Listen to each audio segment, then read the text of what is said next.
Alright, it's time for a team battle of a champion that's pretty much a rare sight these days. He used to be one of the best champions in like season 1 and 2, but now he's pretty much just disappeared. So, like, why has he no longer been used, right? Like, sometimes he makes an appearance in ranked games or even in some tournament games, but what's pretty much snuffed him out of the game? And honestly, it's because he's a little too fair. I'll explain that in a little bit.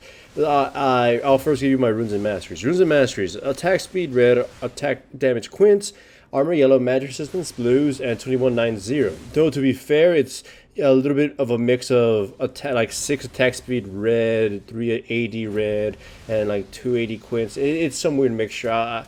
I forget it just by memory. Either way, the thing is, Nocturne is a little too fair in comparison to a lot of the junglers that replaced him. Right now, like, if you want a jungler that pretty much does Nocturne's job better, you might as well pick someone like Pantheon or Rengar. Yeah, they have weaker clearing speeds, but their ganking is deadly as shit, and their team fighting is, honestly, in my opinion, a lot better.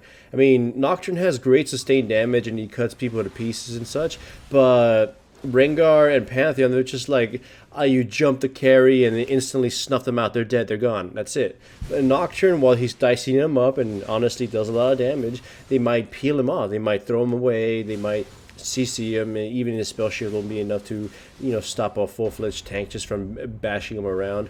And then he just doesn't get to do anything. And let's look at his abilities individually. His Q is a really strong ability, one of the best jungling tools in the game. Does an AoE nuke. It gives him flat AD, lets him do a lot of damage, gives him works well with his passive, and that's great and all. But it doesn't do anything to your opponents, or it doesn't help you when fighting them unless you're fighting on top of the shadow, which means you either hit them with it or they're standing on it when they're fighting you. His W is a really strong spell. It's a spell shield, and it gives you a passive attack speed boost statically, and rewards you for actually blocking the spell. Problem with that, though, is the duration of it is so low, you basically only get to use it as a reaction tool, and the cooldown is really long, so you pretty much just get one shot at it. The E used to be one of the strongest spells of all time for a jungler. Remember, I made a talk about why one of the things you can never give a jungler is a hard CC that's targeted and ranged. Yeah, that's really, really bad idea to give a jungler like that. And Nocturne did have one. He did have a hard CC, but it had a lot of conditions on it. One is that it has a tether to it, and the second that it has a channel. So there's a lot of ways to fail it. Either your opponent's just and you're not in range, and your opponents just walk away from it, they flash away from it, which honestly is not the worst thing that can happen, or they kill you, they fight back during that duration, or they just kind of ignore it. It's really shitty, like in comparison to what Rengar and Pantheon have now. Pantheon, his fucking shield just slams you. It's like, they should never let Pantheon jungle, but they did, and they kept it. I mean, he's balanced around shitty clearing speeds.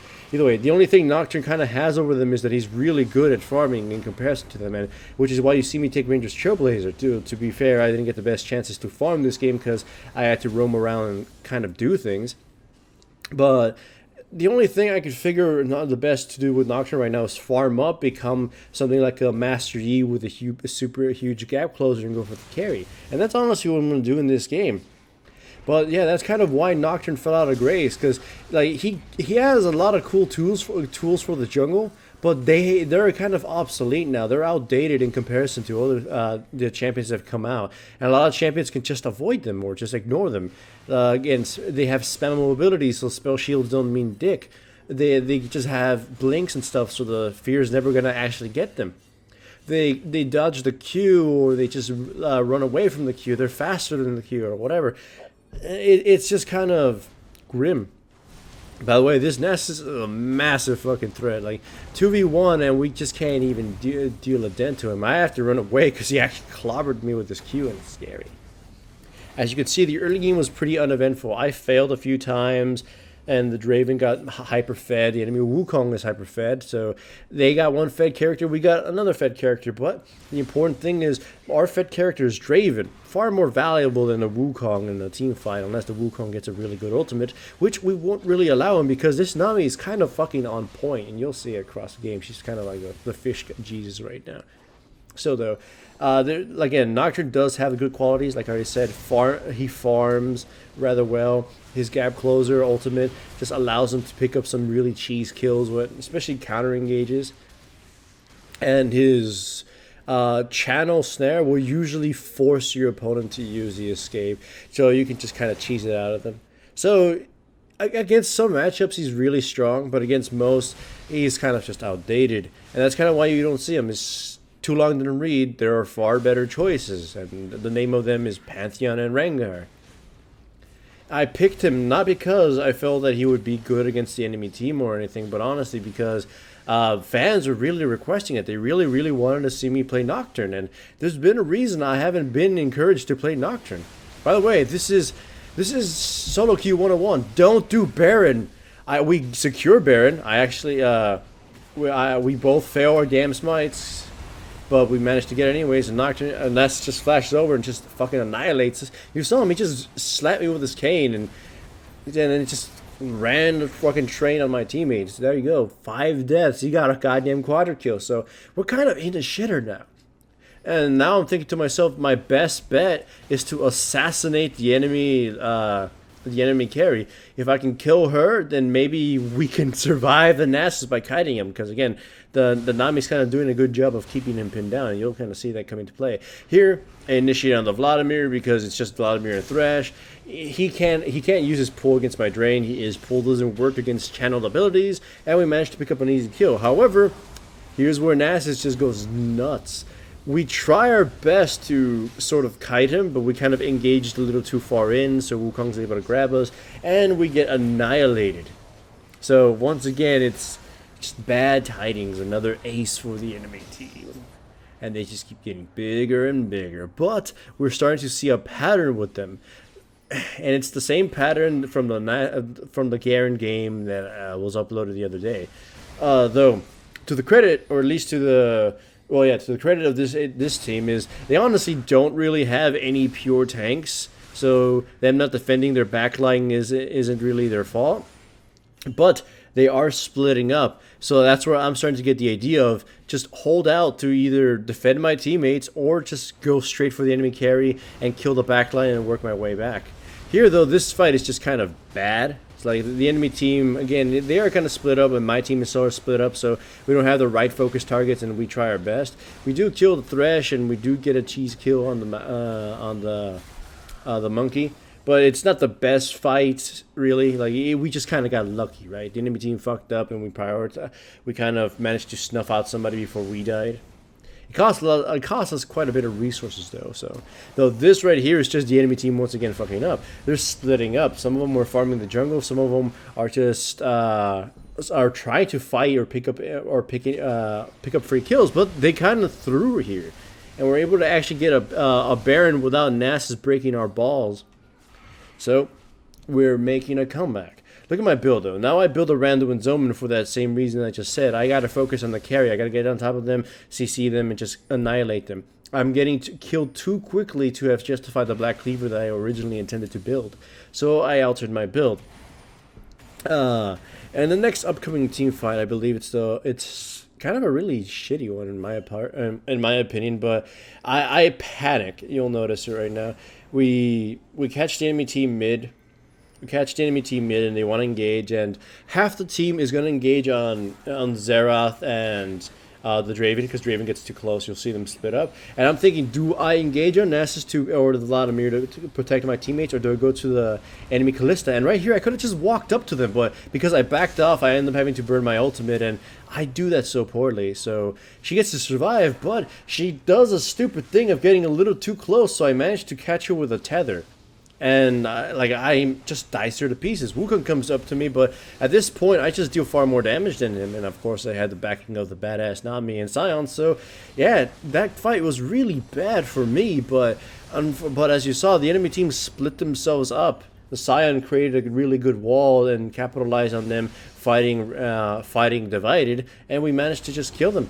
So it's another one of those situations where the enemy team is not fighting as a unit, and we're making a sort of comeback.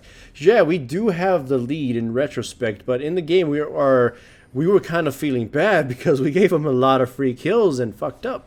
But now, again, the comeback has been realized. I figure I saw how much damage I can do to the Callista, even though I didn't build a Black Cleaver, even though I am building it now. So I'm just looking for the kill, looking for the dive. Right now here I'm just trying to get level 16 as quick as possible so I can make even more sick dives. I go back, I buy myself home guards to try to get in the position, but no fight happens yet.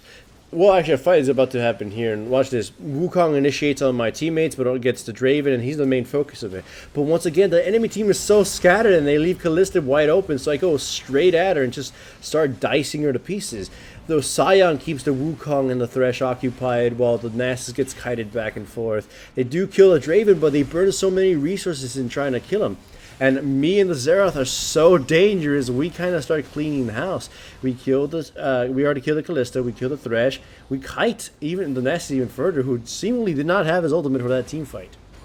And like the Wukong only survived, the Vladimir and Wukong only survived because they just bailed and ditched the Nasus. So once again, they fight split up, and in that kind of environment, that's where Nocturne excels. I get to just dive the target I intend to kill, dice them to pieces, and they're irrelevant in the fight. Here, by the way, this is just really, really sad, and I feel bad for the Wukong. Just look at him. He's like, hey, look, I'm gonna walk into the jungle and have a merry time. No fuck. Just, he gets destroyed, and Scion even burns his ultimate for it. We catch the Vladimir, but really nothing comes up of this, and the enemy team moves on to defend the top turret.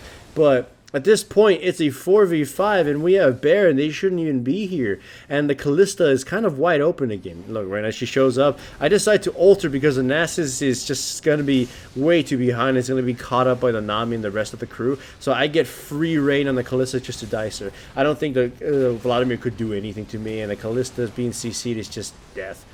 I killed the Nasus as well with a flash stab in the butt. And the rest is just history. They get absolutely destroyed. Again, Nocturne early game, I couldn't make much of anything. I failed in getting and got a little too greedy.